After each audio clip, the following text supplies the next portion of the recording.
Iba't ibang grupo at individual naghatid ng tulong sa mga nasalanta ng bagyo sa Tuguegarao City at Pangasinan.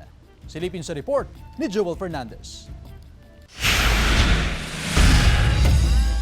Inani na ng Tuguegarao City Agriculture Office ang tonelalang sili at talong sa kanilang taniman sa Urban Edible Garden dahil sa pangambang masira ang mga ito dulot ng mga pag-uulan at ng mga nagdaang bagyo at habagat. Ipinamigay ang mga gulay sa naapektuhan ng nagdaang bagyo sa lungsod. Mas mainam na umanong maani at maipamigay agad ito para mapakinabangan ng mga nasalanta ng bagyo.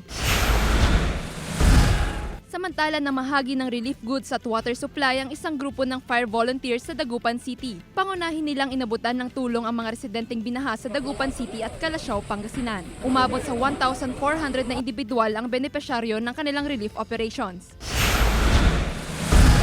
Tulong-tulong naman ang mga miyembro ng LGBTQIA+ community sa pagbibigay ng libreng gupit sa mga nasalanta ng bagyo sa Calasiao Sports Complex kaninang umaga. Para uwi kami, magaan ang mga ulo namin, saka gaganda kami ng konti. Nasa 10 hairdresser ang nakiisa sa libreng gupit.